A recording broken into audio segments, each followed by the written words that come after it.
This episode of Finding Demo Surf Fishing is being brought to you by the Kids Can Fish Foundation. Hey, it's kind of fitting, right? We're going to be talking with Tom this whole time, so it's totally fitting. If you guys haven't checked out the website, kidscanfish.net, lots of great stuff on there.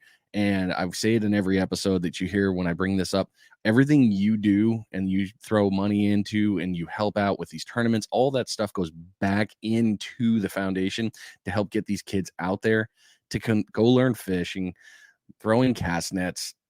I mean, there's so many pieces they do, and I'll let Tom get into that one, but you are the ones that make this what it is. You help this happen. You are the one that's helping a kid get this addiction that we all have. It's always good stuff. Kidscanfish.net. Go over to the website after listening to the episode, of course. I mean, of course. So we're going to get right into it. Here we go.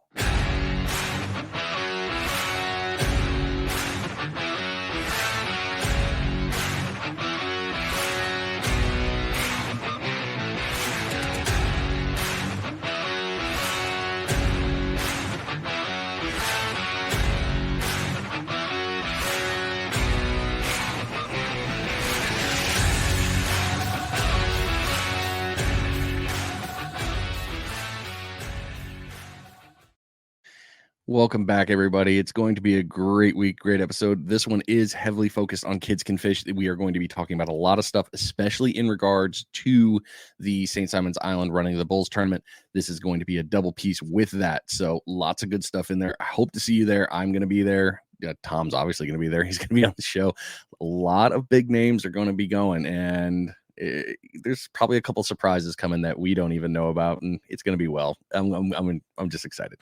So without further ado, when we flap my jibs, Tom, welcome to the show, brother. Good to see you back. Hey, good to see you. Thanks for having me again for the second time. Glad to be here. Hey, anytime. I mean, come on.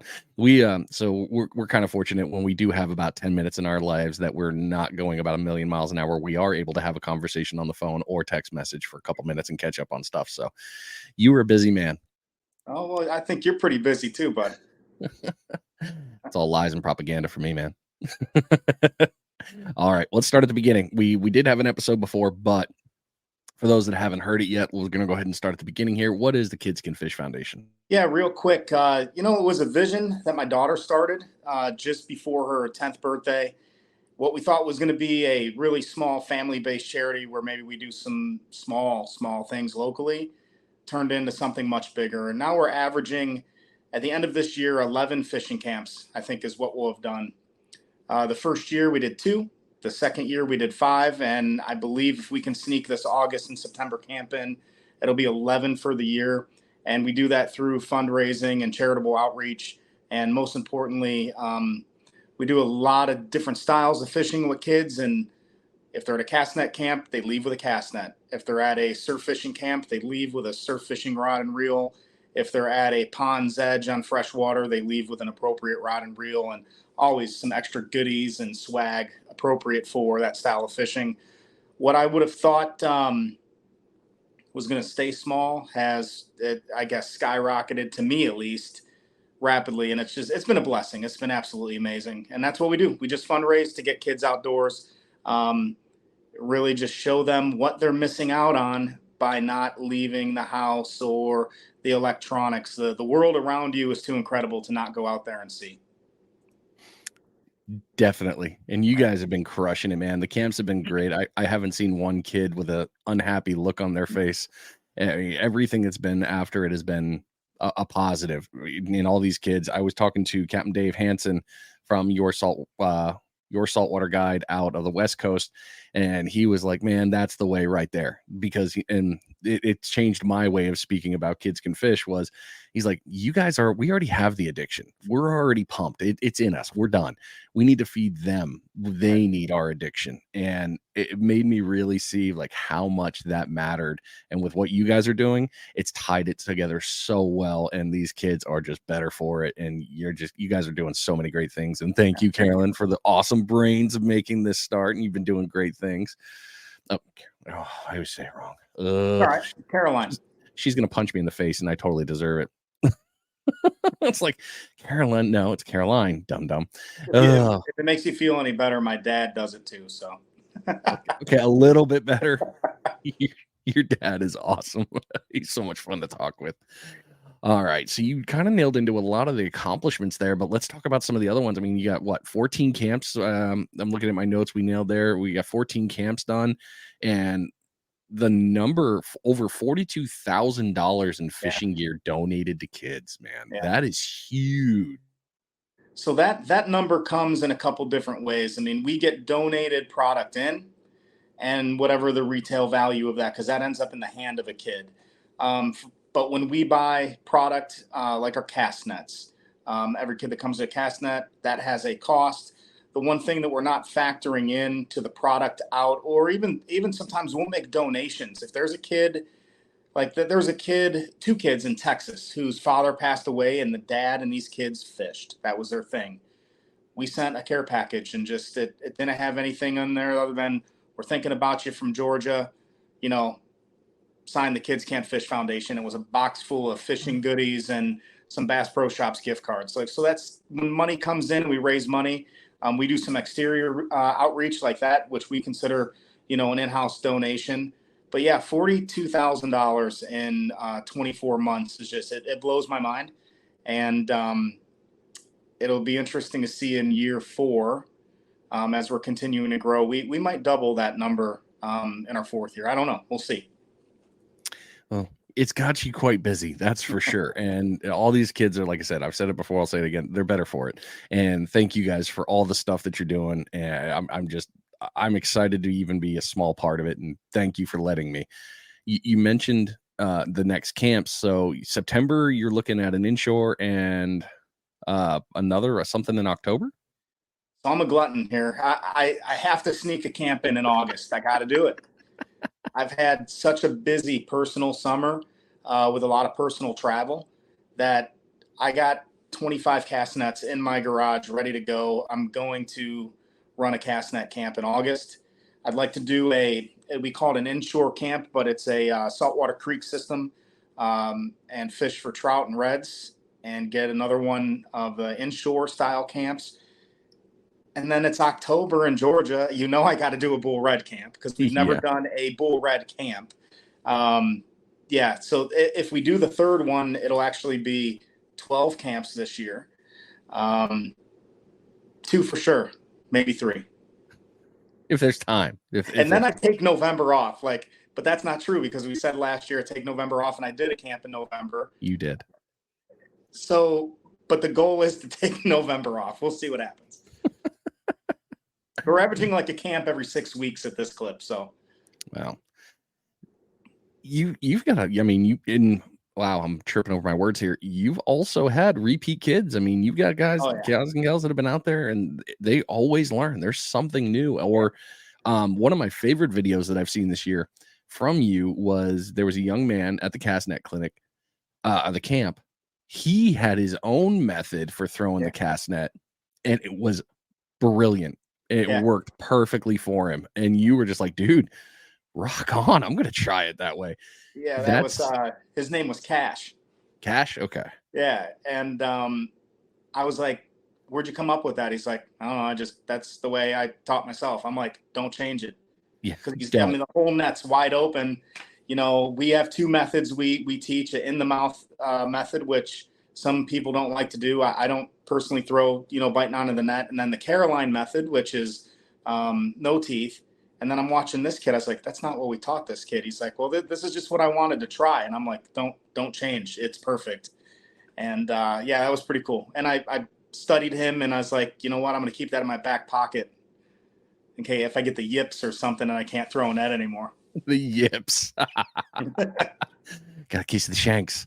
Right. Yep, there you go. If listeners name that movie, you're welcome. Oh man. All right, so let's break into the last 2 things here, or last piece here, and then we're going to go ahead and get into the tournament itself. How do people find you and can assist with Kids Can Fish? Yeah, it's interesting. So our largest platform of followers is on Facebook. Now, we have a Facebook page, the Kids Can't Fish Foundation, which is an administrative page where nobody can post, without approval. And then we have the Kids Can't Fish group, which has 13,000 members, and that's kind of like the virtual brag board. And then Instagram. And although me and Instagram, we have this strange relationship with each other.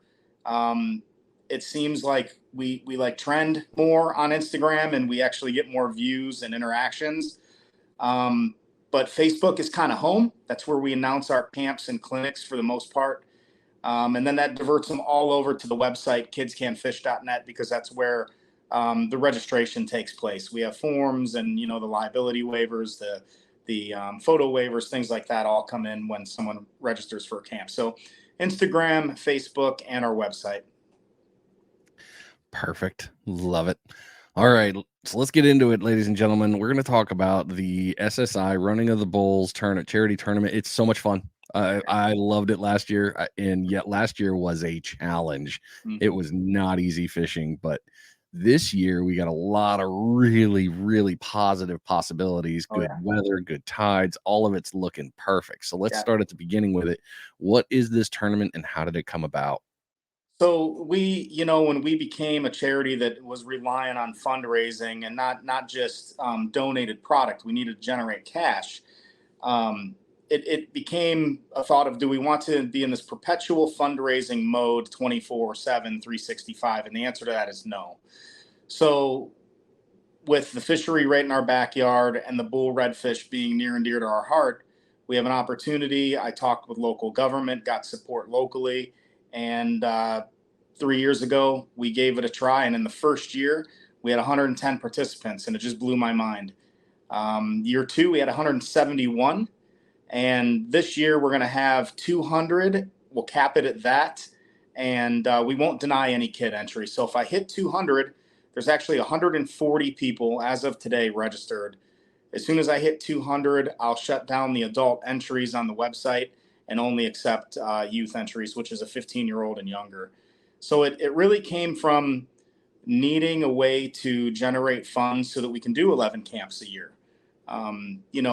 Donating, spinner baits and worms and all that is great, and we use it. It's a wonderful thing to receive.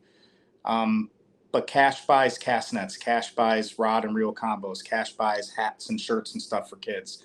So this tournament is the most important thing of our year for our fundraising. With this tournament, when is it? So we have what we call a welcome party on October 6th. It's the equivalent to a captain's meeting, and it's more of a party, social gathering. We have raffles and probably some silent auctions and some exclusive raffles, custom rods and whatnot.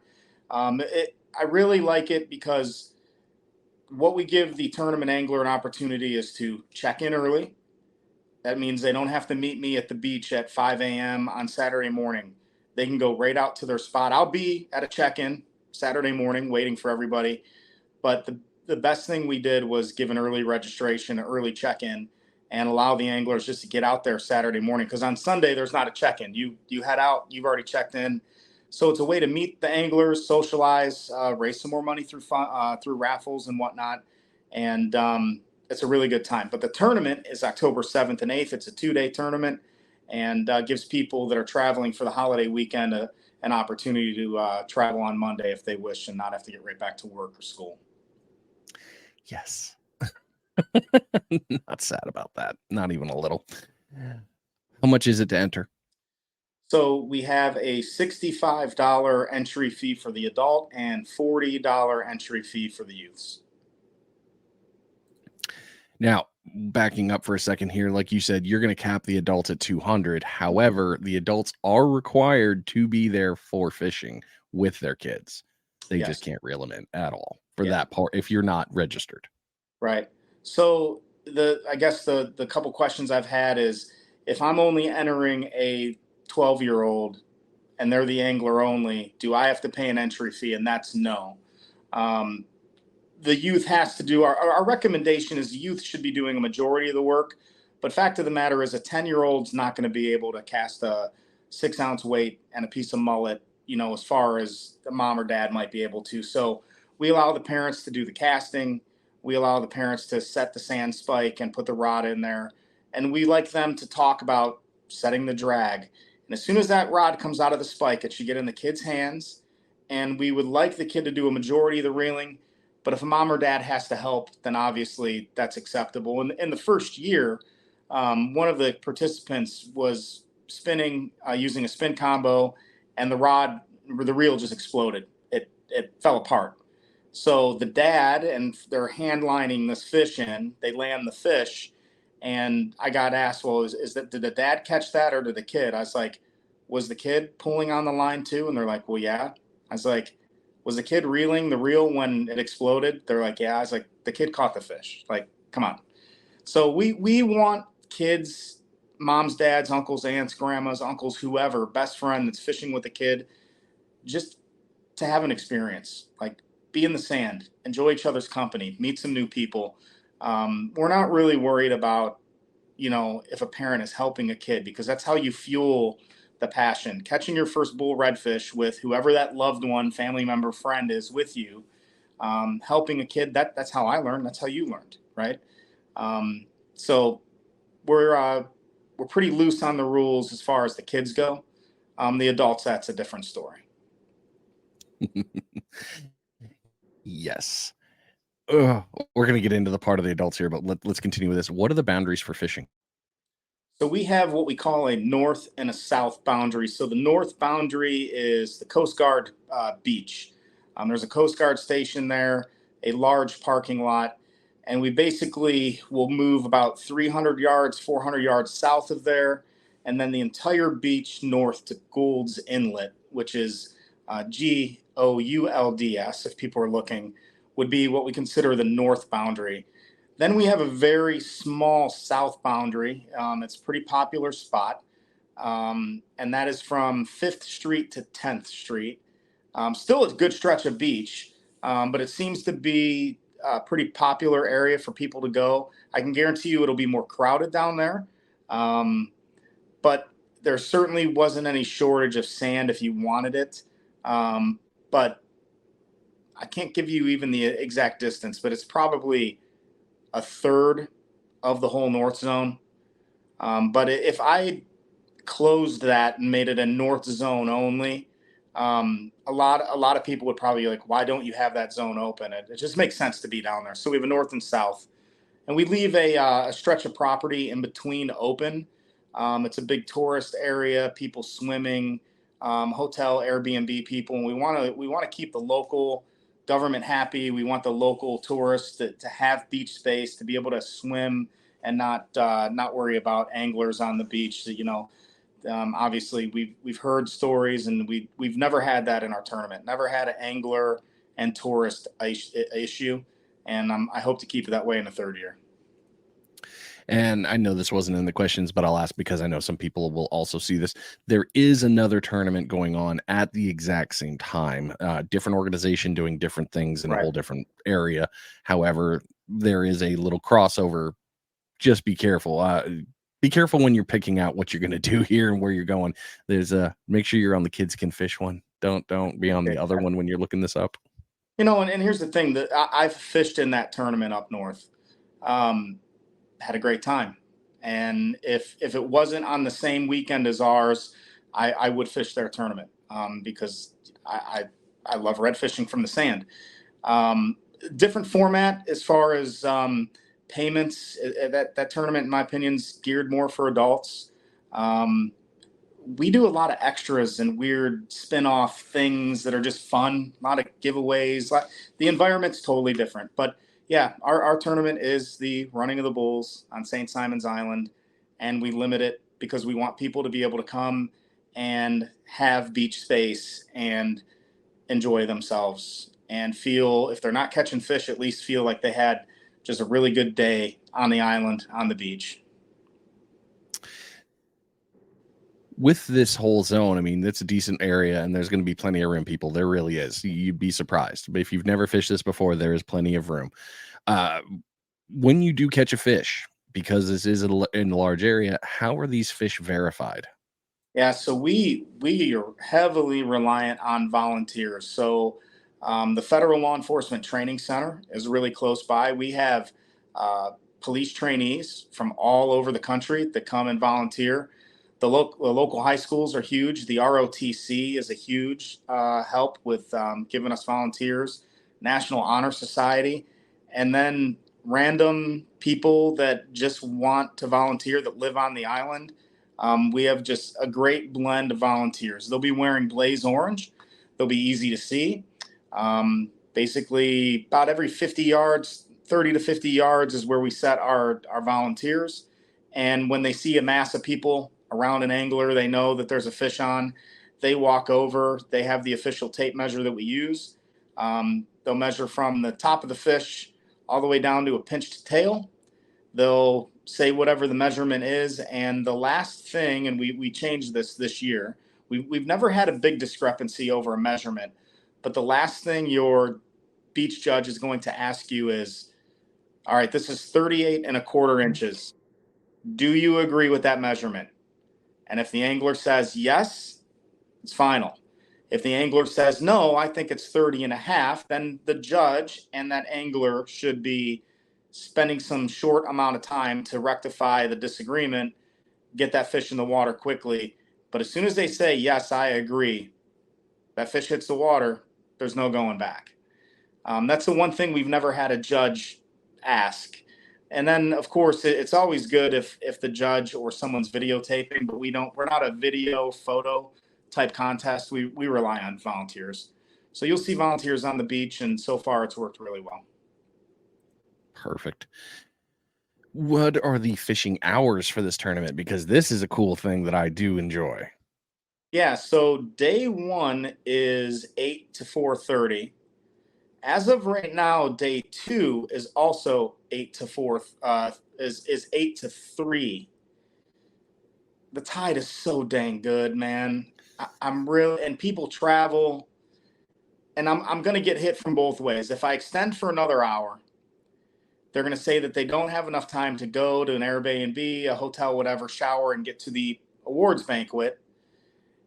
And if I cut it short, people are going to say we wanted to fish another hour. That tide on Sunday, that last hours at the switch, man. I mean, I got to think about it. I'm probably going to bump it. I got to talk to the organizers. Probably going to bump it. I don't know. Well, on Sunday, everybody. So it's a little added piece here, and this is just Brian's side opinion here. Keep in mind, after the last bit to weigh, when you go to the weigh-in, you are going to be there for a little while. There is a lot of great things happening when you're at the weigh-in. That's like the party part. I mean, you got more raffles, you've got more drawings, you've got the winnings. There is a lot still going on. So when you guys are planning your departure for Sunday, keep in mind it's going to be a later evening. Yeah, and you know what? Last year we had a food option. It was a slower food option. This year we have a food truck that's going to be ready to fire off food quickly. I can talk about more of that later. So in my mind, because the awards banquet's going to start at 6, you literally can go back, shower, change, and you have everything you're going to need at the awards banquet. The awards banquet is, you thought it was good last year. This thing's going to be bananas. It's awesome. I can't wait. Well, since you opened it, where is the weigh-in going to be at? Yeah, so Village Creek Landing, which is a marsh side amazing venue, and we've like quadrupled our space, indoor, outdoor, multiple restrooms, fire pits, patio, covered patio. It's amazing. It's absolutely amazing. Not that the last venue, Benny's Red Barn, is great. We just outgrew it. We too many people. We just outgrew those shoes. I wish it wasn't that way because I love that establishment. But wait till you see it, Brian. Village Creek Landing is phenomenal. I'm excited already, man. I've been excited for the whole thing. So, so why did you all decide to do the fishing from that time into 4:30, 5 o'clock in the evening? Why not let them go all night? And I love the reason too, by the way.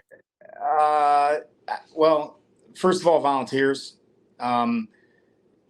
Some of our volunteers are 16, 17 years old, 15 years old. The accountability piece, as much as I would love to start early, I also know a lot of people give us an 8-hour day, 10-hour day, and asking, anybody to come out to the sand at 3 a.m. and stay out till noon is a pretty tough ask.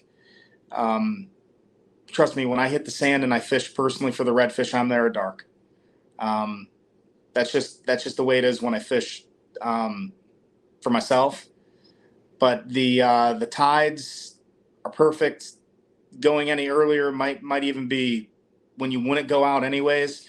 So it's really just more about respecting our volunteers' time and their effort, and that accountability piece. I don't need a volunteer getting in the water in the dark and having some kind of incident. So that's why we chose not to have an overnight or into the night kind of thing. My bad. I thought it was a different reason that I'm going to say. Well, say it, because maybe we've had a lot of conversations. So one of my favorite reasons is at the end of the day, I mean, you spent your entire day with the kids, and this is just, that's dinner time. You're going to escape the beach and go to the local restaurants. You're going to get out there with the people that you met that day.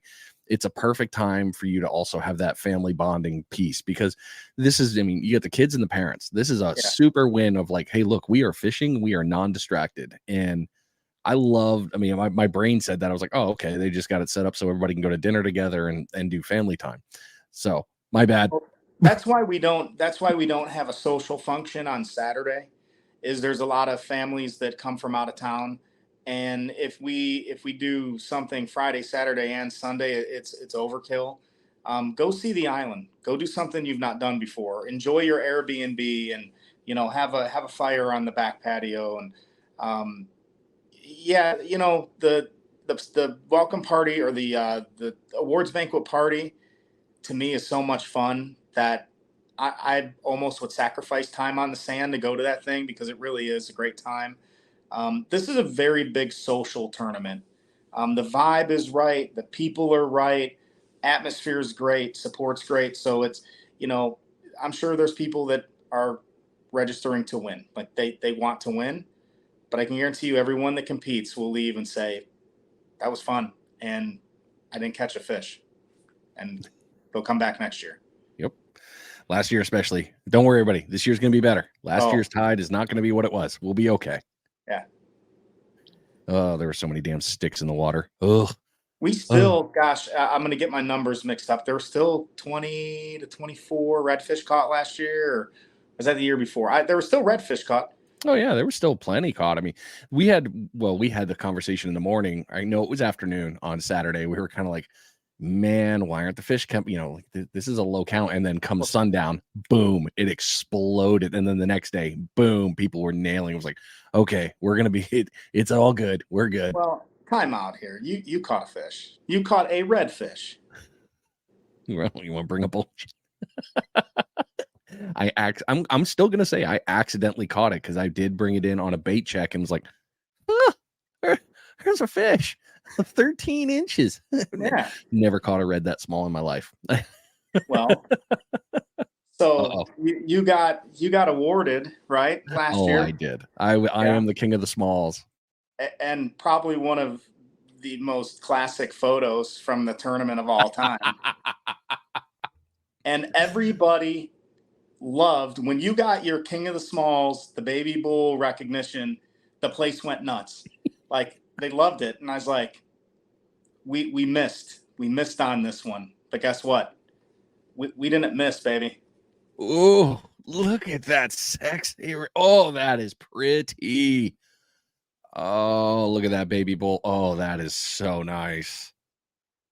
Yes. So the king of the bulls this year, the queen of the bulls will get this Alabama burning plaque. I can't see the camera anymore. You're good right there.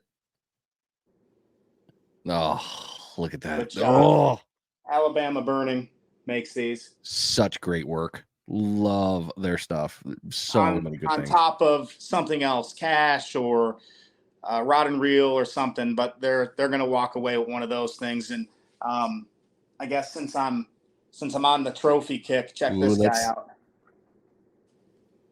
Look at that. Oh. Yeah, that's not a baby bull. That's not little. That's big. So I got these for this one. There's almost a identical or very similar one for the adult winner, and then also did one's very similar to the baby bull for the second and third place youth. Man, those That's are the, that's the excellent. fun stuff we do. Alabama Burning last year did our two. We had 2 plaques, and one of the things was like more plaques. So people want more plaques. They got more plaques.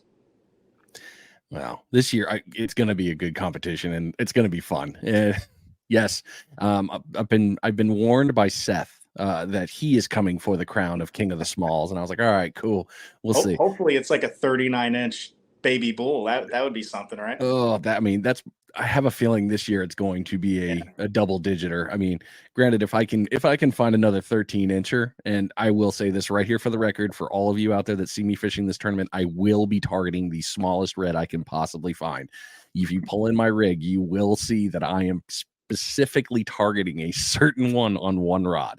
Yeah, I'm not messing around. If I'm not getting it, I hope that Abby is going after it. So we're going after him. And if you go back to back, man, I'm gonna be excited for you, because anytime you have a back to back champ of something, that's pretty impressive, right?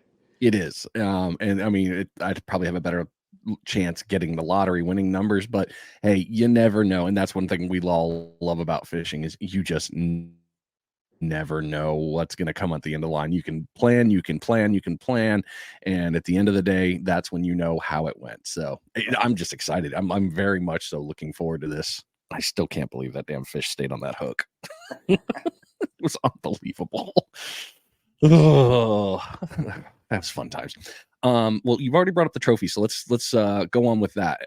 How many winning categories are there? Yeah, so another thing that our adult participants said was do more placers. So the first year we did top 3. Last year we did 5. This year we're going to do cash payouts for the top 7 adults, and we're also going to do the top 7 youth. Yep, and then there will be a Calcutta. So the Calcutta is the redfish with the most spots. A tiebreaker on the Calcutta would be the earliest fish caught. So if me and you each have a redfish with 27 inches or 27 spots, if you caught yours before mine, you would win the Calcutta. It's and if we have a time, because it'll be pen and ink recorded by our judges, if there's a tie due to time, which would be crazy, it'll just get chopped. So the Calcutta is a $25 entry. We do a 75% payout on that. We keep 25% as a donation to the charity.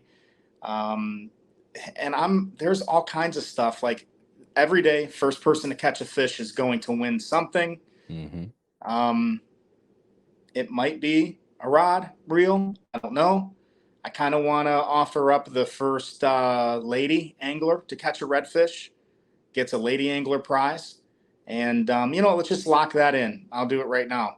The first lady that catches a redfish in the tournament is going to get a pair of Bajio sunglasses.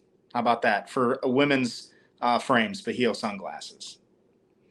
I might do the after lunch first catch. I don't know. We have, Brian, the amount of donations, stuff that's awesome that has been given to us. Just, these are the fun things. Like I might middle of the day get on the Facebook and say, very next fish caught is going to get $100 gift card to wherever, so you can eat for free that night. That's the kind of stuff we're going to do, that it maybe sparks the afternoon lull, right? Make you check your bait, put something fresh on. That's kind of what we do. And the awards banquet and the welcome party are the same way. You're not going to want to leave, because the next thing you're going to be told, can't believe they gave stuff away like that. When you hear the sponsors, it's unbelievable the names you're going to hear. We're very fortunate. It's glorious. And I will be the first one to tell you all, yes, the drawings are worth being there for. I'll admit it. I'll tell you guys now, somebody was freaking out like, oh, you must have spent so much money on the donations. I was like, no, I just bought some tickets and I got lucky. And the drawings, I came home with reels, gear, so many great things that were in the prize pool drawings for just the donations. It's worth it, everybody. It really is. And they're fun. And it all goes back to the foundation. It's huge Yeah. for that turnaround. Everything you all do for this tournament goes back in to help keep it thriving. So I had last year a couple people say, I hate to tell you this, but you have too many prizes. They're like, it's crazy. They're like, but it's a good thing. They're like, it kept us there. And they're like, they're like, everybody should leave with something. It's insane the amount of stuff we have, and it's awesome. It's just fun. It Um, is. it's bigger than last year, which blows my mind. It's just going to keep happening, man. I mean, Yeah. it's not going to get any smaller. That's for sure. No way ever. Thank you for throwing in the Calcuttas. You got that. And we got the raffles. All right. So you were talking a little bit more about extras. You just nailed into some of that, but let's get into the names because you're tied it just fine. So let's talk about the sponsors. Do you have some names you want to talk about or any of that piece? Yeah, I listed them all off because I don't want to leave anybody out. We finalized sponsorships; they're closed. Our title sponsor for the third year in a row is Caliber Home Loans of Coastal Georgia. Um, they were with us from day one. On season number 2 at the awards banquet, Leighton Johnson, who's the region manager, was at the awards banquet. He's like, "Can I be the title next year?" I'm like, "Absolutely." I hope they're the title in the 4th year. Caliber Home Loans, Coastal Georgia title sponsor. Very close. Number 2 and new sponsor is Hook Fishing. Hook Gear and Hook Apparel have been helping us in ways that a lot of people can't see up front in the camps. I mean, you see some Hook shirts and stuff going out to kids, but they're right there in the what we call the premier or platinum sponsor. Fishbites, they've been with us from day one. Like they were the first company I called, and the crew over at Fishbites are a big time sponsor of the tournament. Promar and Ahi, our cast net company that we do a lot of work with, is up there in a premier that platinum level. A new one is Zebco. Made a new relationship with Zebco. I have 100 Dock Demon rods sitting in my garage. Ooh, we all know the Dock Demons bring naughty things in. And I think what I'm going to do is say, let's do a photo contest for the kids. They can stand in the water, throw the Dock Demon, and let's just see if someone catches something bizarre with a Dock Demon. It's not set up for the surf. Like, I know that.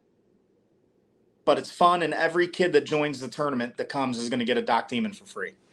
So we're going to do something with the Dock Demon, Zebco sponsored. And then Batson Enterprises, Team Rainshadow. They are doing the prizes for the youth for second and third are all going to get custom surf rods. That's new this year. Usually the winner got a custom surf rod. And of course, those are all made by Brian at Bandit Custom Rods. So Good dude. those are, yeah, he's phenomenal. He's one of the best. And he's also going to do some other rods that you might be able to get your hands on Friday night, so you don't want to miss the welcome party. Just a little teaser there. That was a good one. But let me go over this list, and I'm going to take up some time doing this. Let's Fire see away, if I man. can make it quick. These people are totally, all of it's worth it because these sponsors, y'all make this what it is even better. So fire away. These are in no particular order. I just wrote them down so I have my notes. Number 1, because I believe in their cause and believe what they're trying to do. Captains for Clean Water are an official sponsor of the tournament. Halyards Restaurant Group, there you go. They are a big time sponsor who's tied in with Sea Island Forge. The Halyards food truck is going to be at the welcome party.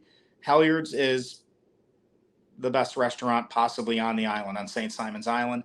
Sea Island Forge, they make these really nice cast kettles, cooking kettles and campfire kettles. We've been donated a Sea Island Forge kettle with a Halyards cooking experience or an $850 Halyards gift card and a charter that we're going to silent auction. We just finalized that on Tuesday. That's the largest donation probably we've received in one single sitting. Excited about that. We have Country Financial of the Golden Isles in Brunswick, Dents Home Services, a guy here that has helped Kids Can Fish in a lot of different ways. RV Clinic's a new sponsor here locally. I'm doing RV repair and RV work, something you know a little bit about that, right? Hey, look at that. That's cool. Right? Yeah. Cherokee brick back for the second year. My home has brick on the front and around the patio. They came from Cherokee brick. St. Simon's Bait and Tackle back again for their second year sponsoring. If you need bait for the tournament, St. Simon's Bait and Tackle is the place to go. They're on the Pier Village. They're opening early just for our tournament. Captain Sparrows, which is an indoor putt-putt neon course thing, and the Brunswick Zone Bowling Alley, sponsored again for the third year. Kona Ice of Brunswick, who will be at our events giving kids the shaved ice. DS Custom Tackle, they're in as an official sponsor for the first year. I would be fairly certain that we're probably going to be giving away some DS Custom Tackle redfish rigs. Good guess there. Tempest Barbecue and Cape Catering Creations. Their food truck is going to be at the welcome party. They're a huge sponsor. So the food need is taken care of on Friday too. Morningstar Marinas, Yates Astro of Brunswick, Georgia Saltwater Adventures, a great friend of mine who's a charter, unbelievable fisherman. That's the charter that's going with the Sea Island Forge Halyards combo. Fortress Marine Anchors, those people are amazing. Every year I call them up and they're like, what can we send you? We want in. Got more of their stuff. How about this name drop as a new sponsor? Surf Hippie Fishing. So Oh, wow. Bergman and I have had a lot of conversations, and actually he secured a brand new sponsor at the witching hour of Angler's Fishing Mate. So they're on board with us. That literally just happened today. Nice. The Way to tournament go. shirt is going into print today, and Angler's Fishing Mate is in. Crazy. Blue Frog Outfitters, they make our buckets, the rope handle buckets. Southeast Adventure Outfitters, they're the folks that broker the kayak donation, which we have another kayak we're raffling off. Hobie 10.5 for a $10 ticket. You can win a $2,200 kayak. That's going on right now. We'll have tickets at the event. We're going to draw the name at the awards banquet. The reel I use, I love their inshore reels. Florida Fishing Products is back again as a sponsor. Burning Reels Fishing Charters of the Golden Isles. This company that probably you haven't heard of yet, I think Yeti. Who's that? Ever heard? Yeah, Yeti. Just it's a company that makes really good coolers. They're in. There's another guy. He like does something with lead, and these things you probably want to buy them for the tournament. Sounds familiar. The sinker guy. I think that's his name. Is it? Yeah. That guy is a sponsor because everybody that's fishing the tournament, and this is no joke, Chip is going to be at the welcome party. He's going to have his Sputniks. Do yourself a favor.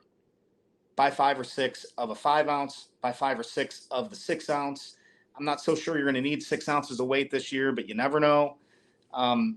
Buy Sinker Guy Sputniks. You'll want them. I'm going to be using them. Bajio Sunglasses, brand new sponsor. Surf Fishing Solutions, Brian Curlett is making a 4-wheel custom cart that on the welcome party, everybody who enters the tournament, adult and youth, is entered to win a free surf cart made by Brian, which is awesome. Yeah, it is. Brian's be good. There. If you can't make the welcome party, your name is going to be in the drawing. And if your name's picked, I will make sure your cart gets delivered to you on Saturday, because I'm not going to want to carry it around until Sunday. I want you to use it. So thanks, Brian. That's another one of those fun things that we're doing that just makes this tournament kind of cool. Bull Bay Tackle, they're back in, sending us some fishing rods. Harris Ace Hardware, they gave us a grand prize of a Traeger grill to raffle off at the award ceremony. Wow. That's going to be the grand prize, I believe. It's in my garage. It's just a Traeger. Just a little guy. Do you even can you even move in your garage right now? No. Lord, man. I moved a bunch of stuff in the house, and I don't want to go into that. It's no. Yeah. Aerospace Hardware, Traeger grill donation. Salty's Pompano rigs. Unbelievable.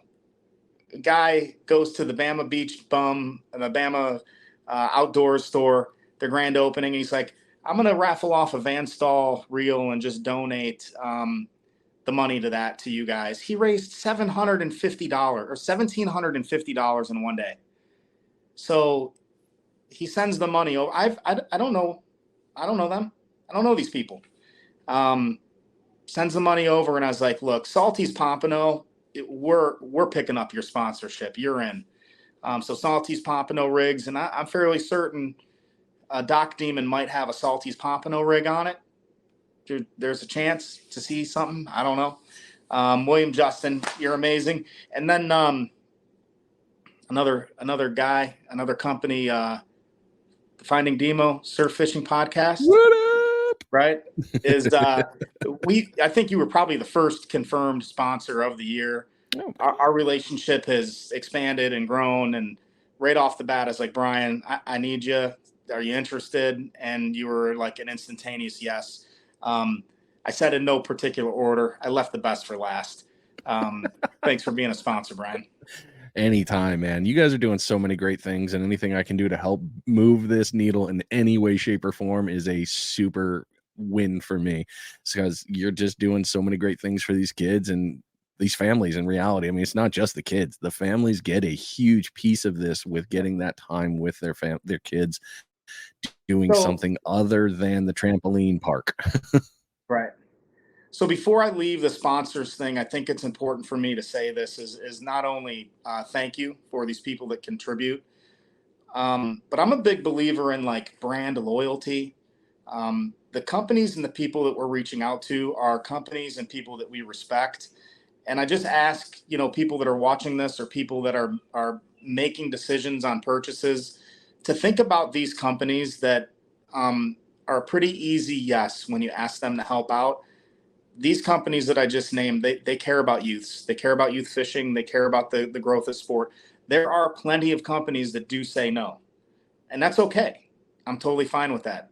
But these companies are the ones I'm supporting because they have a like-minded belief in what youth fishing is, and it's amazing. I mean, I just listed off probably like 35 companies. Those are official sponsors. It's blowing my mind.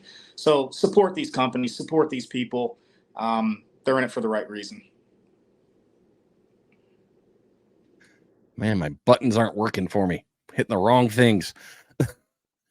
Well, that is a great list, and there's going to be so many things. I mean, you guys heard the names, but all right, I'll bring it up for me real quick. When I got to the pre-party last year, everyone, people were filing in. It was great.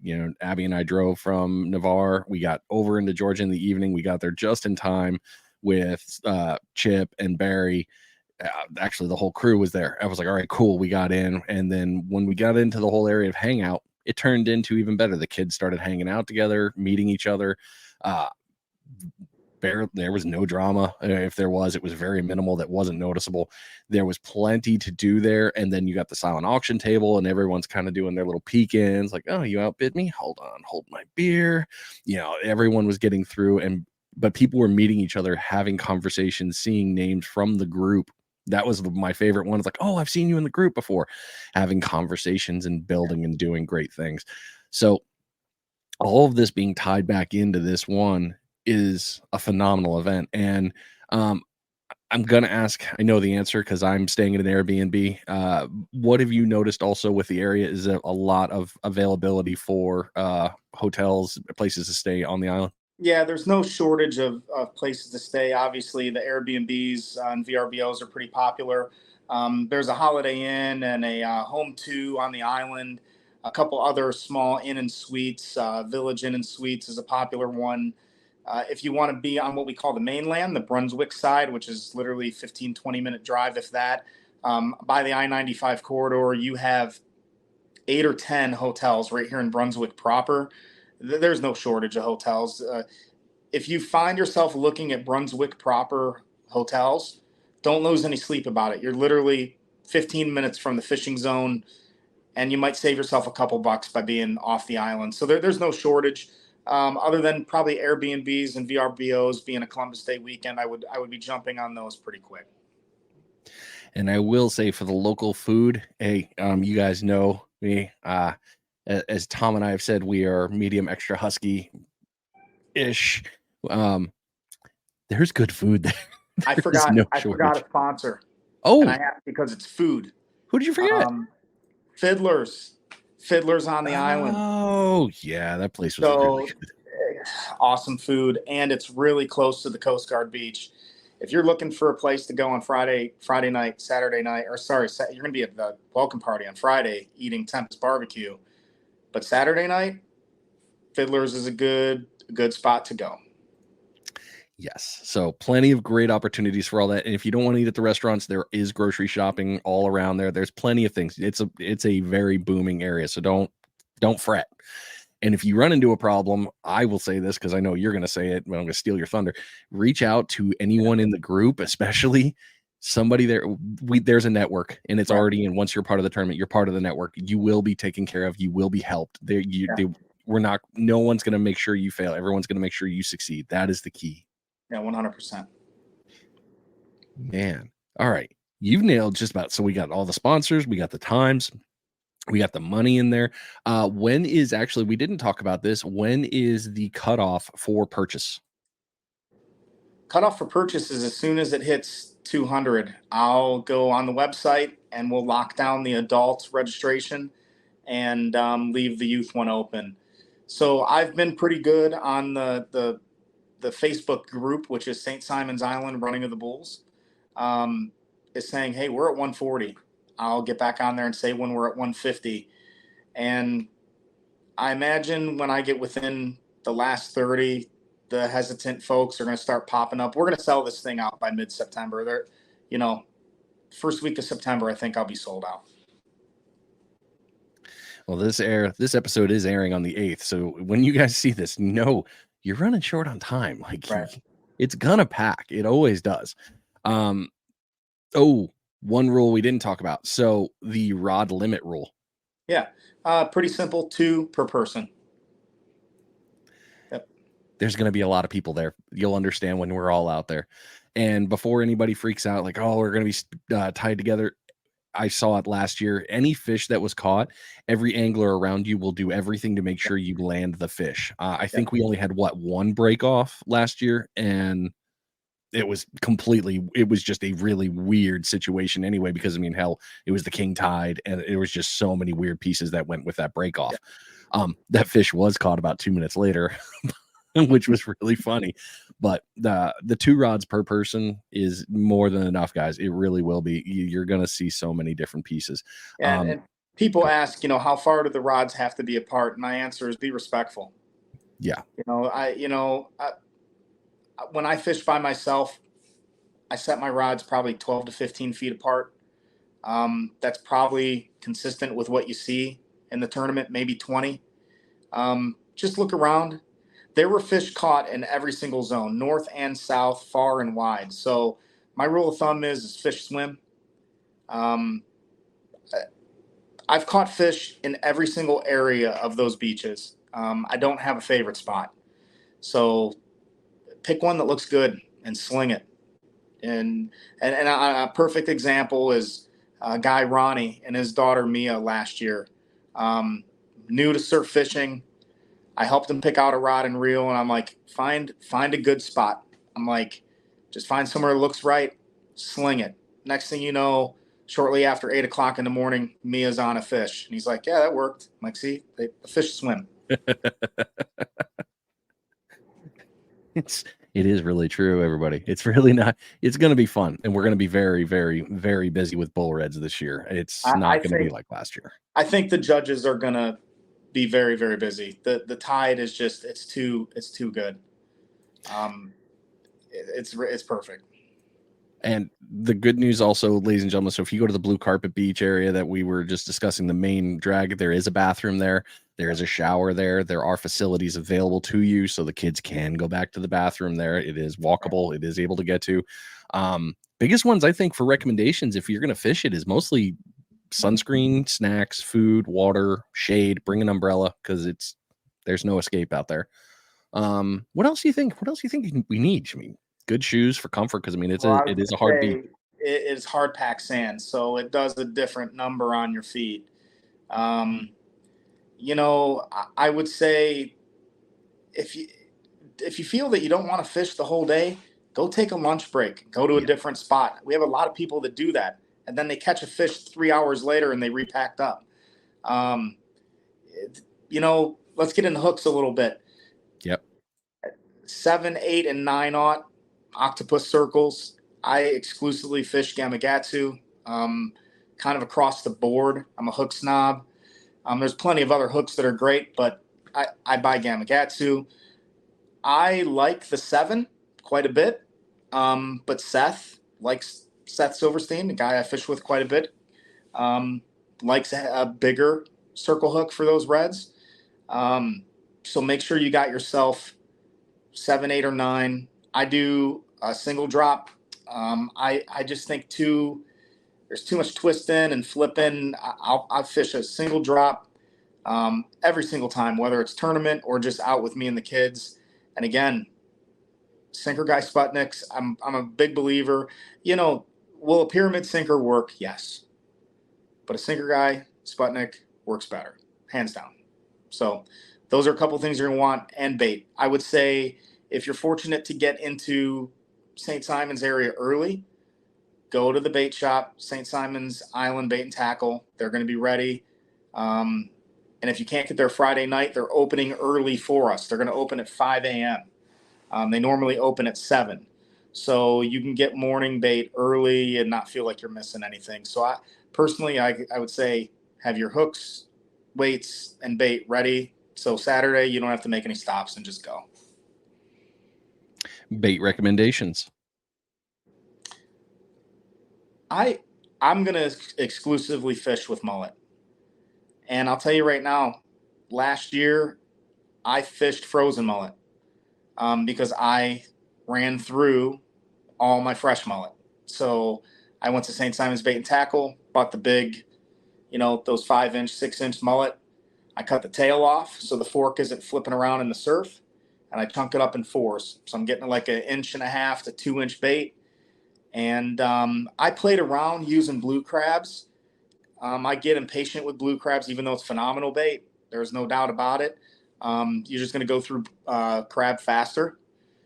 They break apart, they bust up. Maybe not in this year's surf because we got a pretty awesome surf. So crab might hold up a lot better on this surf. I'm fishing mullet.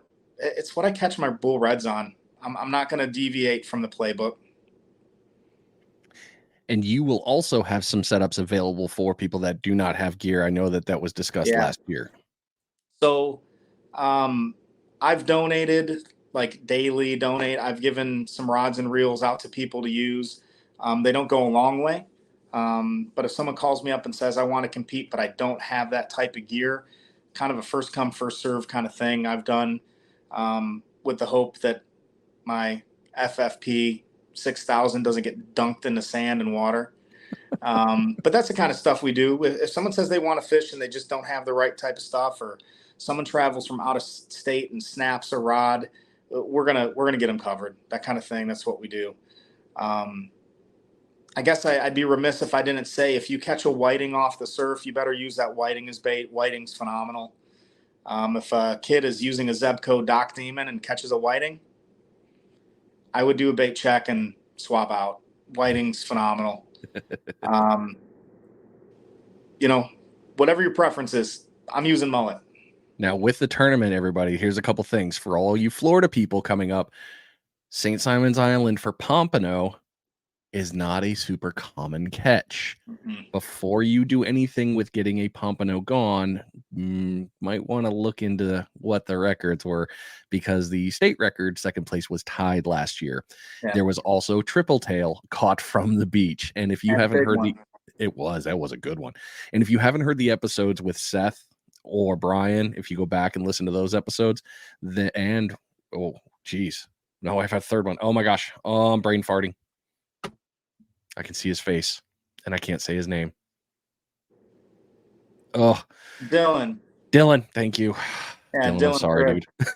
My brain, like, oh God, I see his face. I can see him looking at me going, You know me.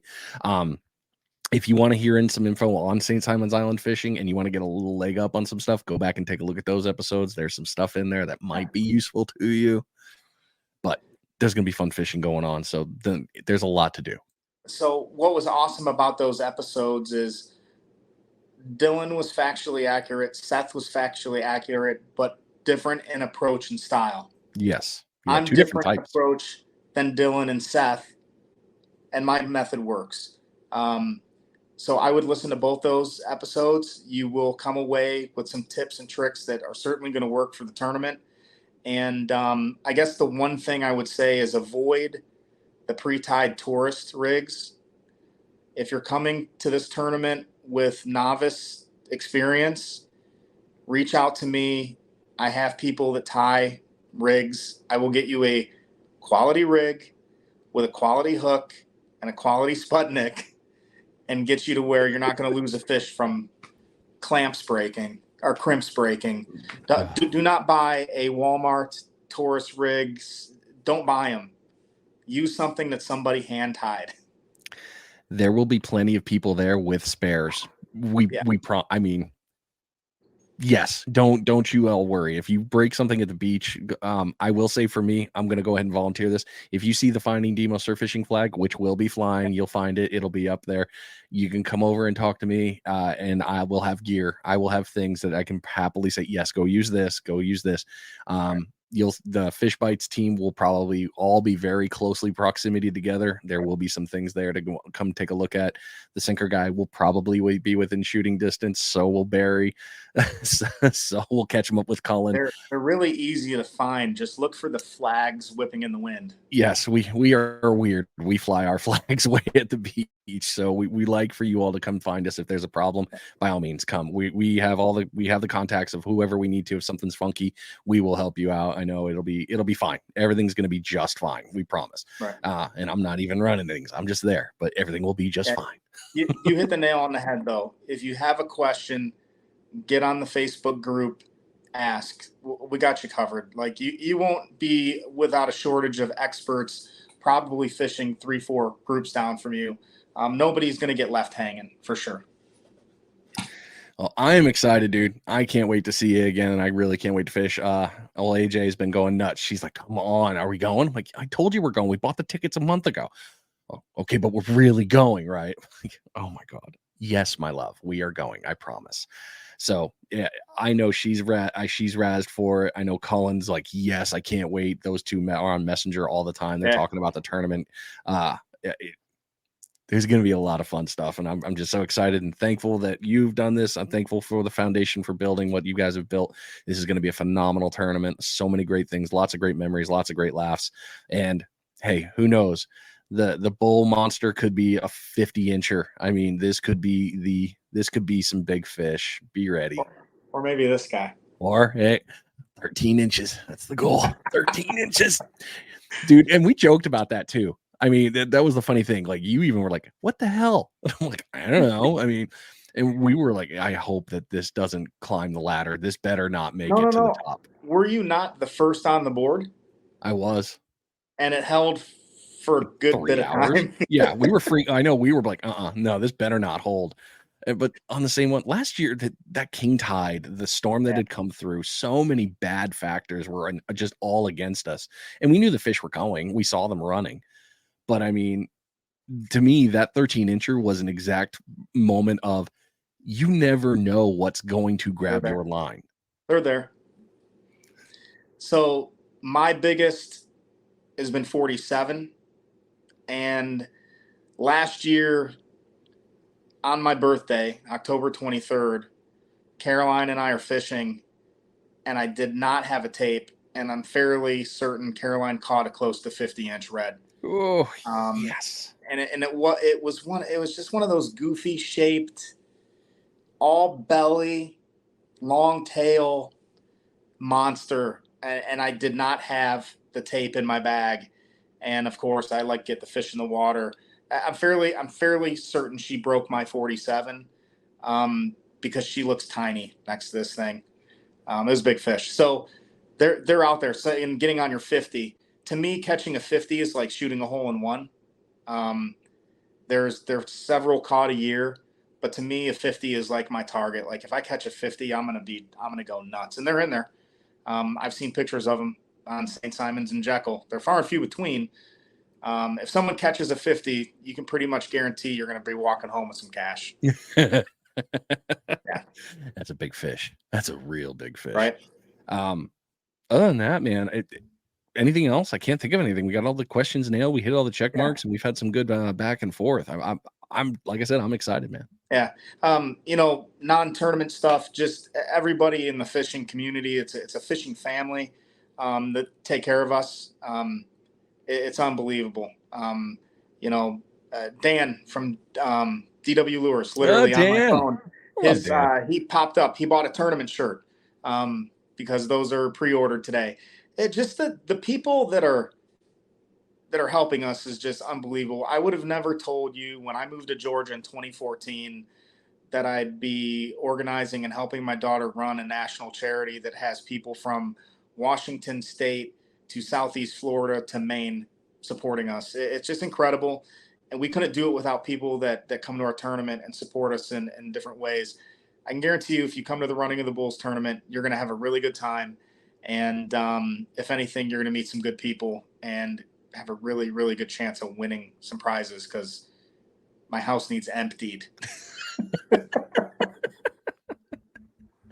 Oh, I bet that day of moving. Just thanks to everybody. We're very, very blessed and thankful, and try to stay humble and keep everything real and open. And Brian, again, I guess probably you asked me on the first interview, where is this going?